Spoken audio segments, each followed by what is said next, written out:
মা যেন ভালোই ভালোই পরলোক গমন করতে পারে, এটা তোমরাও প্রে করো আর আমিও করি।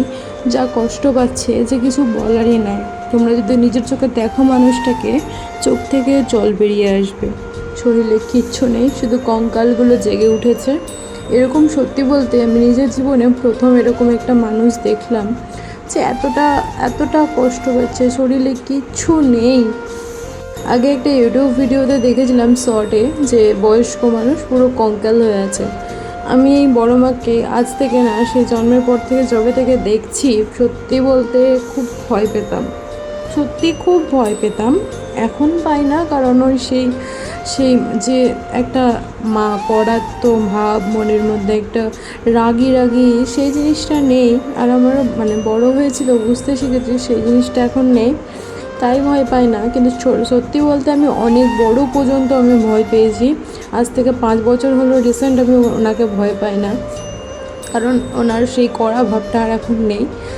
ছোট থেকে আমি কোনোদিন মুখের সামনে যেতাম না, অবশ্য ভয় দেখিয়ে রেখেছিল। আর সেই মানুষটাকে দেখো কেমনভাবে পড়ে আছে।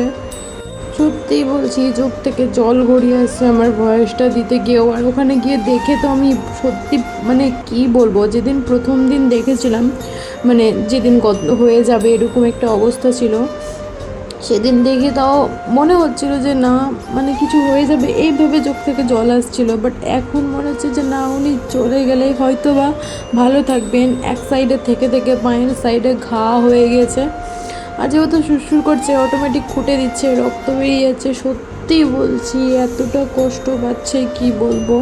তোমরা সবাই প্রে করো ওনার জন্য, যিনি যেন ভালোই পরলোকে গমন করতে পারেন। আর আমি অনেক দিন পর আবার দেখতে গেলাম, পড়ে গিয়ে তো খাওয়া দাওয়া সবই ছেড়েই দিয়েছিল। বাট এখন তাও একটু একটু করে, মানে 1 চামচ ছাতু, মানে একটু একদম 1 গাছও না আমাদের ভাত, সেরকম ওটাকে পুরো ব্লেন্ড করে একটা চায়ের ছোট্ট গ্লাসের হাফেরও কম ওইটুকুটা কোনো দিন খাচ্ছে, কোনো দিন নষ্ট হচ্ছে। কি বলবো, এরকম একটা খারাপ অবস্থা। আর বাবু তো ওখানে গিয়েছিল, আমি ওকে নিয়েই গেছিলাম, বেদানা কিনেছিলাম বড় মার জন্য, সেটাই দিতে গিয়েছিলাম। প্লিজ তোমরা প্রে করো।